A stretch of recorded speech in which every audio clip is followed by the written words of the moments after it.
Assalamualaikum warahmatullahi wabarakatuh. Alhamdulillahirabbil alamin wassalatu wassalamu ala asyrafil mursalin wa ala alihi wa sahbihi ajma'in. Saudaraku sebangsa dan setanah air, jadi akan saya membuat video pendek ya, menyangkut perkembangan mutaakhir di dunia politik Indonesia ini yang lama-lama makin mengkhawatirkan ya.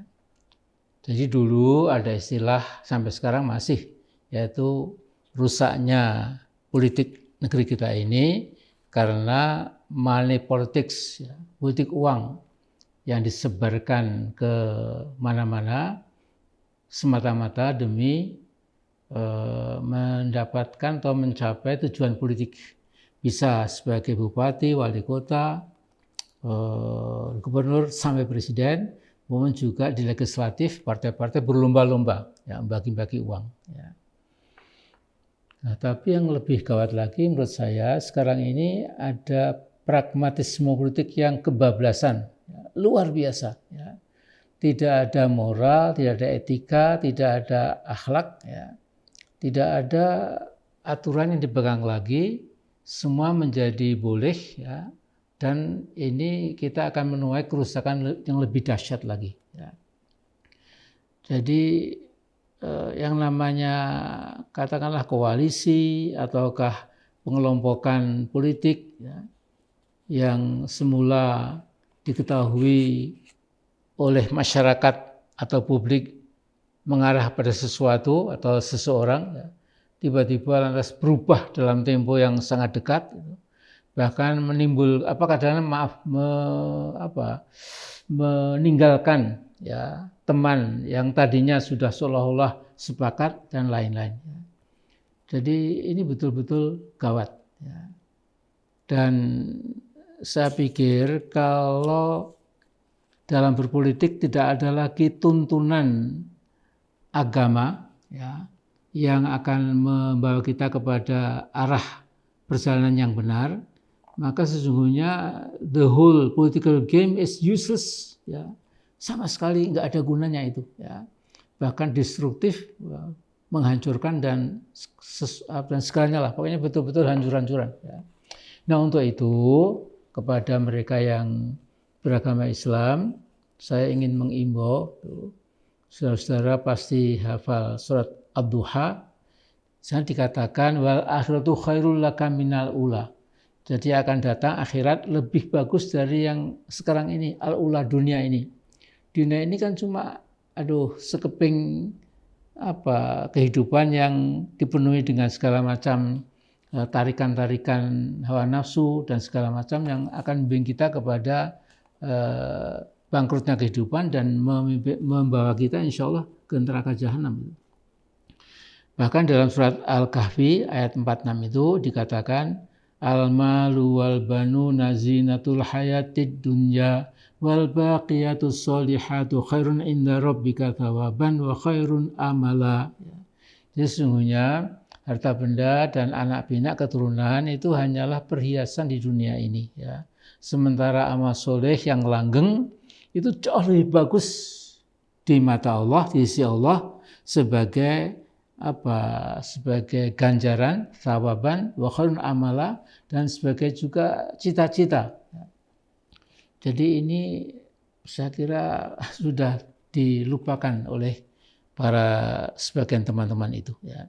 Bahkan ada lagi ya, dalam Al-A'raf ayat 50-51 itu gambaran betapa ya Allah hina-dinanya ya kehidupan kita di dunia ini yang akan kita petik besok di akhirat. Itu ada dialog antara penghuni neraka dan penghuni surga. Ya. Dikatakan wa nada ashabun nari ashabal jannati an afidu alaina minal ma'i wa mimma razaqakumullah qalu innallaha harramahuma 'alal kafirin.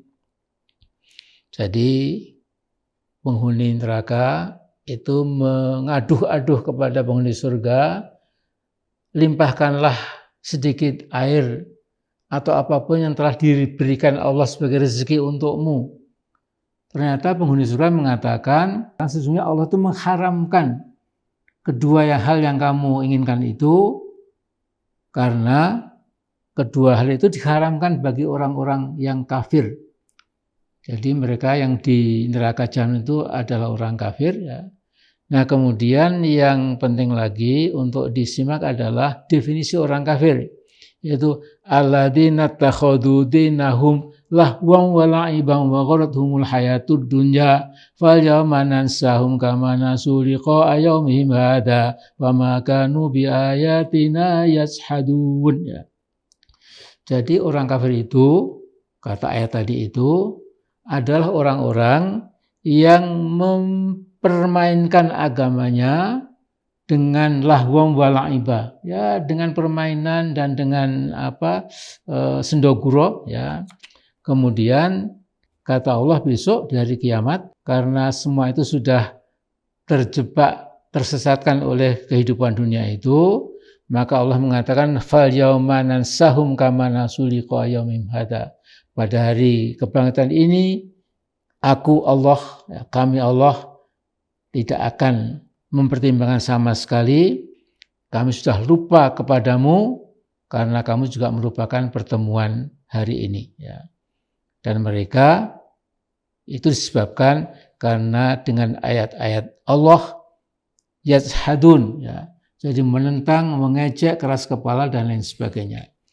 Nah, jadi ini terakhir saya mengingatkan, ya Allah, kalau para politisi kita itu yang dikenang hanya amplop, hanya dolar, hanya euro, hanya rupiah, ya.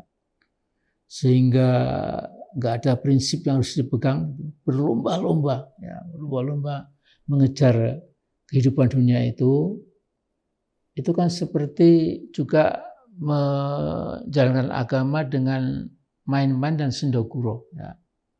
Kata Al-Quran itu orang kafir juga seperti itu. Ya. Jadi pragmatisme ini tolong ada batasnya.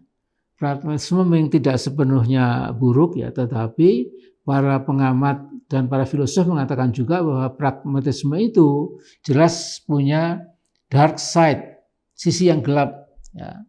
Negative side, sisi yang negatif, ya.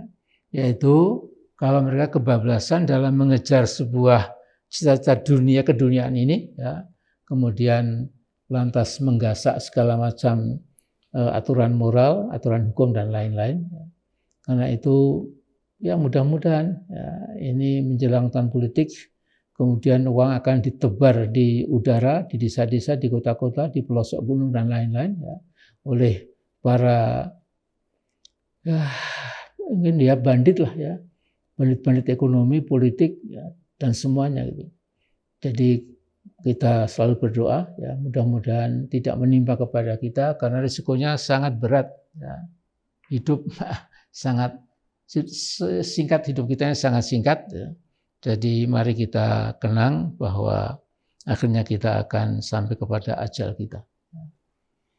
Begitu dulu, kalau ada yang benar tentu dari Allah, Tuhan yang Maha Sempurna. Kalau pembicaraan saya ini banyak yang salah, tentu dari Al-Faqir Muhammad Amir Rais. Assalamualaikum warahmatullahi wabarakatuh.